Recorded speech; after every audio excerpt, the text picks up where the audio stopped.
Hi students of 11th class, कैसे भैया आप। देखिए हम एक्सरसाइज 1.4 कर रहे थे। 1.4 एक्सरसाइज के 9 क्वेश्चन तक हम कंप्लीट कर चुके थे। 9 क्वेश्चंस के बाद इसके 3 क्वेश्चंस रहते हैं और कुछ क्वेश्चन मैंने आपके सामने बोर्ड के ऊपर लिख दिए हैं। जैसे 10 क्वेश्चंस लिख दिया है आपके सामने। 10 क्वेश्चंस क्या है?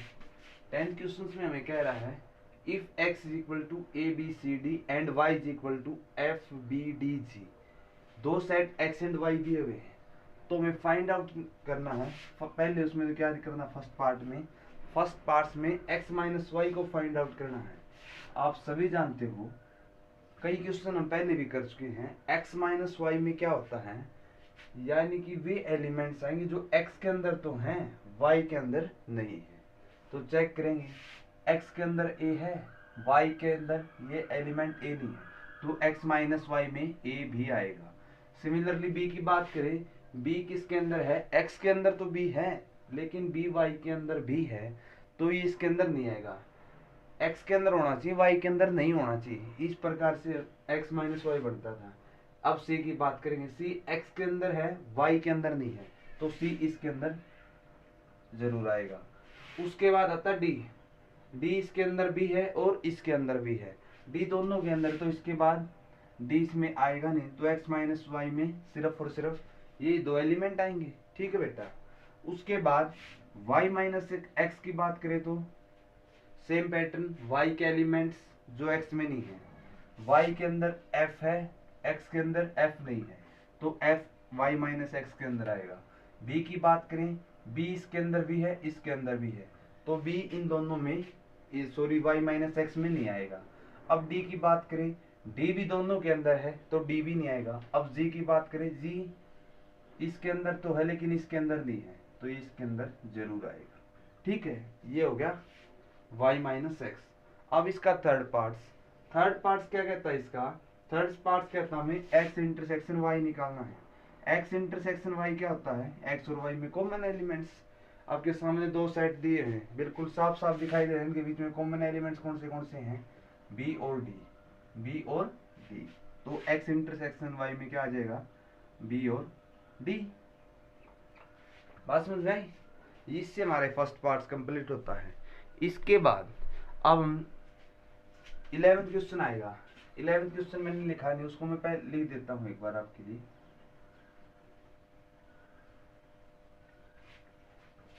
क्वेश्चन नंबर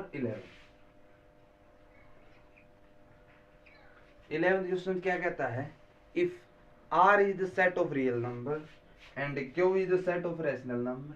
r क्या दिया हुआ है, set of real number, and और क्या दिया हुआ है, क्यू दिया हुआ है। क्यू क्या दिया हुआ, set of rational number. Set of rational number में ये दिया हुआ है। देन व्हाट इज, हमसे पूछा, then what is r minus Q. r minus Q क्या होगा, r माइनस क्यू का मतलब ये होगा r सेट के वे एलिमेंट्स जो क्यू में नहीं है, यानी कि r माइनस क्यू में क्या आएंगे, वे सभी x आएंगे सच दैट x कहां पर तो बिलोंग करे r में, बट x कहां पर बिलोंग ना करे, क्यू में बिलोंग ना करे। यानी कि रियल नंबर में से हमें रैशनल नंबर बाहर निकालने हैं। आप सभी जानते हो रियल नंबर किस किस से मिलकर बना है, real number rational and irrational number दोनों से मिलकर बना है। ठीक है, रैशनल और इरेशनल से। अगर रियल नंबर में से हम रैशनल नंबर बाहर कर देंगे तो इसके अंदर कौन से नंबर रह जाएंगे, सिर्फ और सिर्फ इरेशनल नंबर रह जाएंगे। तो r माइनस क्यू की बात करें, r माइनस क्यू में क्या आ जाएगा, t। आपको पहले बता t किसको रिप्रेजेंट करता है, t set of irrational number. तो जो r माइनस क्यू क्या हो जाएगा, t हो जाएगा। t मतलब सेट ऑफ इरेशनल नंबर।